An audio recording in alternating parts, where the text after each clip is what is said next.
Well, hello out there. Um, just experimenting with the lighting and trying to reorganize my room to make. I think I want to make Tony Could Have Been the YouTube channel the epicenter and focus of this room.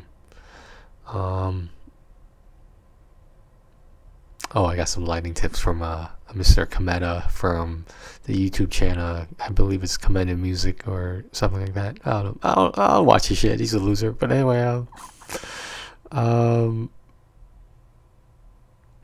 so at some point I'm gonna combine Tony Could Have Been a Vlogger and Tony Could Have Been Personal into one playlist, but I don't know. I mean, it's gonna be a lot of videos on one playlist, but no, it will be, but that's not the point.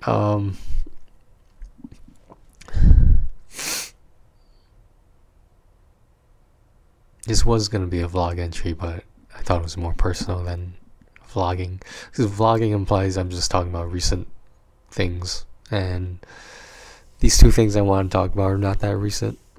There's a short one and a long one. The short one I'll start with first. No, actually I can't. If I'm going in chronological order. So basically this is two quote unquote breakups that happened to me recently. The 11th, yes, that's number 11. Therefore, I cannot count all my breakups on one hand or two hands. I have to start going to my toes.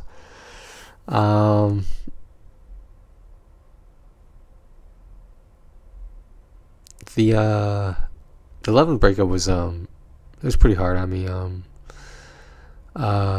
What it basically came down to was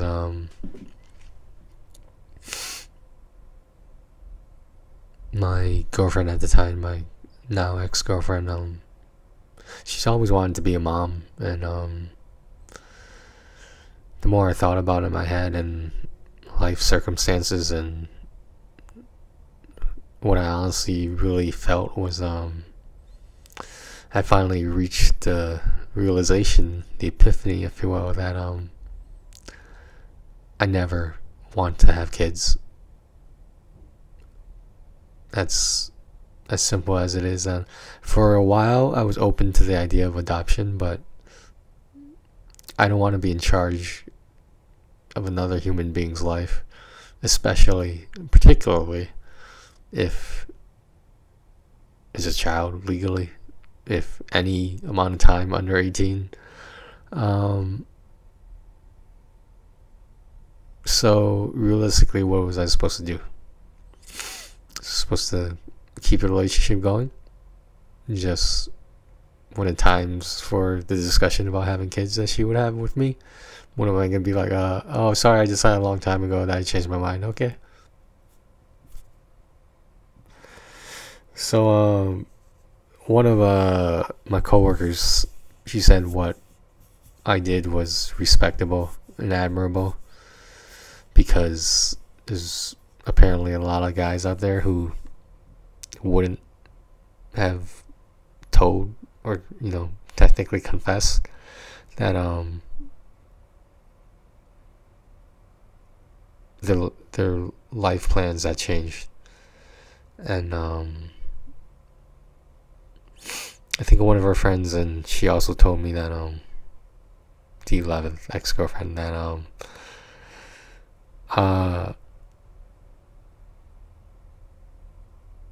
that I was hurting her now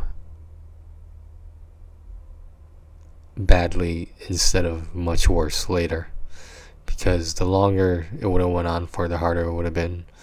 And I don't want to say it was eating at me on the inside, but it was constantly on my mind.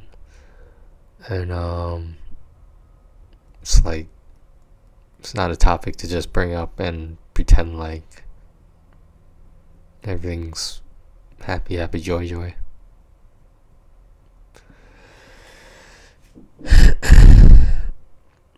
There were the first 2 days after the breakup, essentially the breakup I initiated, was pretty bad. I don't know if you remember those videos where I couldn't even talk about it, but it's pretty bad. It's definitely a familiar feeling. Obviously, the feeling is different for each whatever situation, but whatever person. But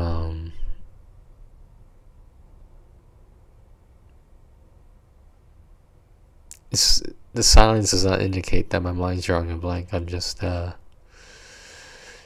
to fathom. Just because it's respectable and admirable, doesn't necessarily make me feel any better about it.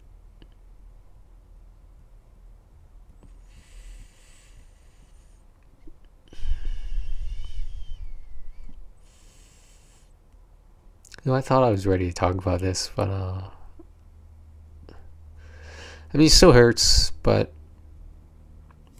I don't know. They say something about time healing all wounds. I don't know, some bullshit like that. Well, on to the. I don't know what else to say about the 11th ex-girlfriend breakup, whatever, and the end of a relationship. That was number 11. The 11th end of a relationship.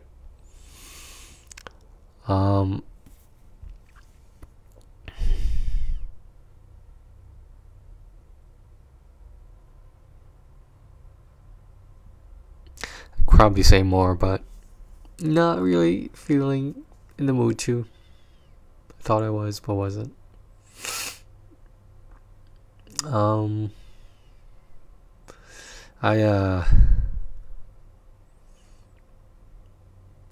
I was talking to someone about maybe a few weeks to a month after the breakup, and the only problem was she lived in Chicago, and I had been in Chicago before with my first relationship.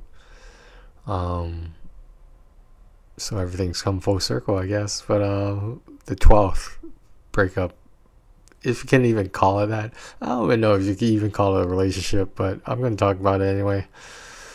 The 12th, obviously it would have been, but like, was it currently at the time? I don't know. It would have been a long distance relationship, and even though I told myself I would never do that again, I had hopes. Like, maybe that's what the problem was I was too hopeful about it.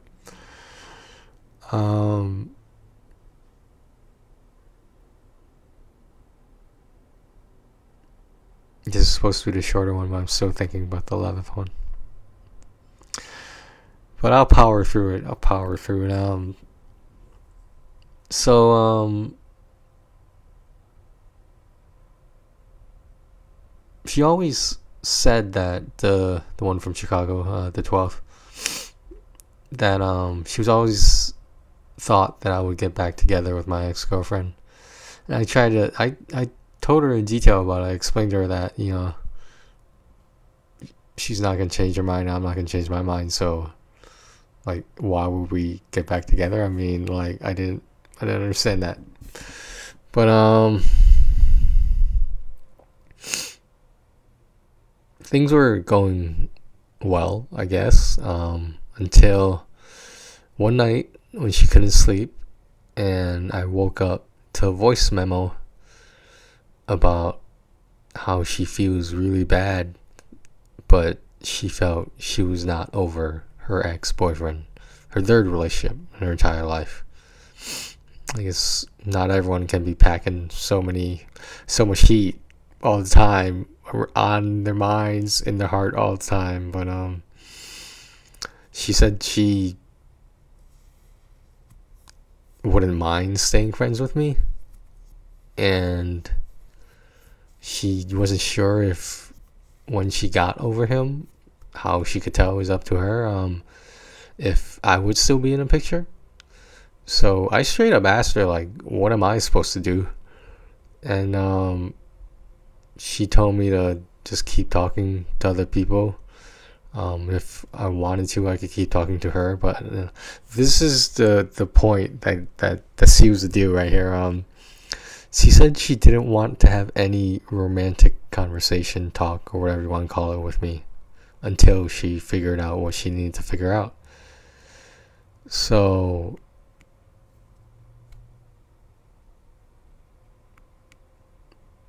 I don't want to say I got tired of things. I was just very suspicious about, I don't want to say paranoid, but something just wasn't right and I couldn't figure it out.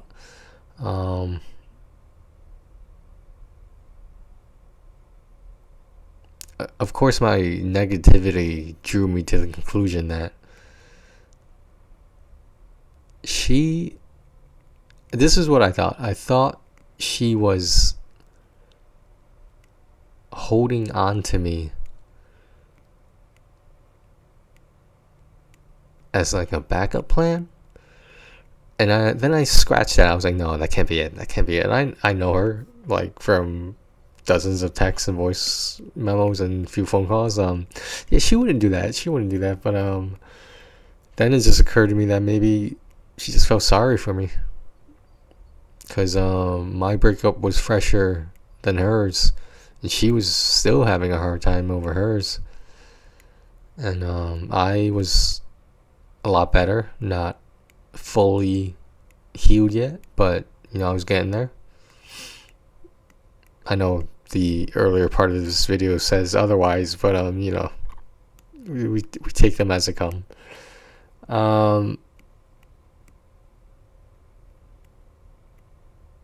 Yeah, so I basically just said to her, it's, you don't have to feel sorry for me. Like, you can let me go if you want. And she said something about how I was looking at her as an object, I guess, based on appearance only. And I didn't understand how that was relevant, but I wasn't going to argue it. She said I wasted her time when she actually got like the flu or something during, I think it was during, I forget what holiday it was during, but because I don't really celebrate American holidays, but I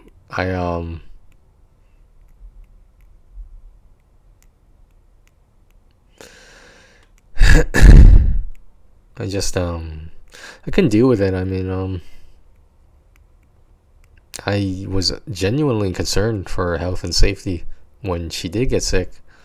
I was messaging her. I was responding to her as quickly as I could, because I knew,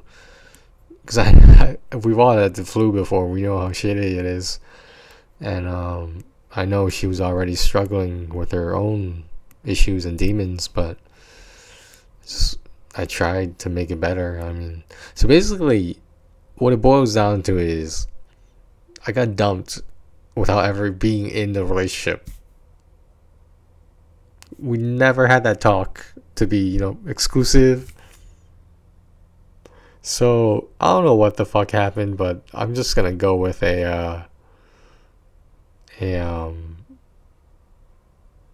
fuck it.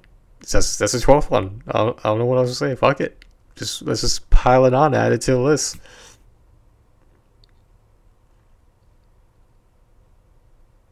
First world problems. Hashtag. Alright guys, this video has already gone way too long, but I am curious about the picture quality, because I made some changes, and the audio quality as well. So thanks for listening, guys. I'll probably title this video something about the 11th and 12th. I don't know. Alright, you guys take care of yourselves.